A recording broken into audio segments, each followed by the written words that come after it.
Conservative MPs seem to be growing in confidence when it comes to telling the Prime Minister that they're not prepared to go along with a bill that essentially threatens to break the law, international and domestic law, I think. I'm hoping to speak to David Allen Green, who Louise mentioned earlier, an earlier caller, whose analysis of these legal minefields is exceptional generally and will be in this case as well.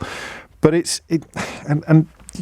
I don't make any apology for struggling with this. I think we've spent enough time together over the last few years for you to know that my sincerity is complete. I don't know what to do because I don't want to talk about Brexit anymore. It is over. The battle was lost. It is obviously something I think we're going to regret for a very, very long time. But that doesn't matter anymore. This is why Keir Starmer is, in my view, quite correct to resist any attempts by Boris Johnson to bring Brexit back into the bear pit, you know.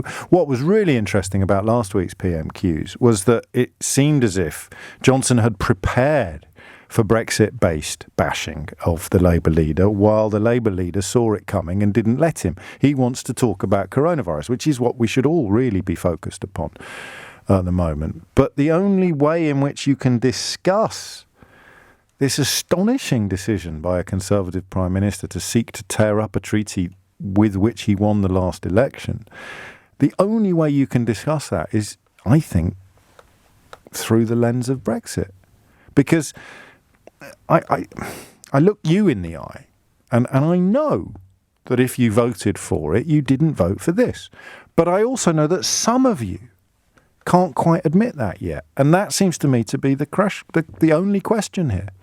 Not in terms of the country, I don't think we matter anymore, but in terms of the parliamentary party, nobody, if you had said to them in December, oh, by the way, this withdrawal agreement is going to entail a breach of international law, are you okay with that? None of them would have said yes. They would all have said, incorrectly, as events has demonstrated, they would all have said, don't be ridiculous.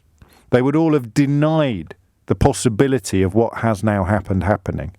That's not a criticism. That's just a description. So you would say, not that Good Friday Agreement, customs union, can't possibly, yada, yada. And they wouldn't say, oh, don't worry, it's fine, we can throw Northern Ireland under a bus. They would simply say, that's not true, James. Whether it's Jacob Rees-Mogg live on this programme or whether it was, Bob in Ongar ringing me in from the M25. It would all be, that's not true.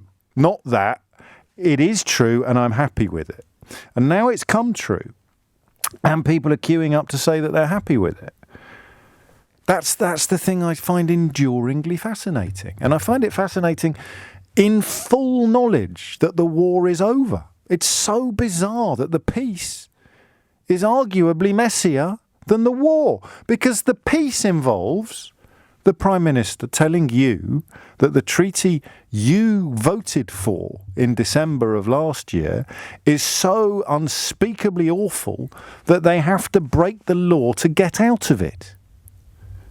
And that is, how many times have I sought to evolve the Emperor's New Clothes story by talking about the proximity of your nose to his buttocks or whatever it may be, but I've got nothing now.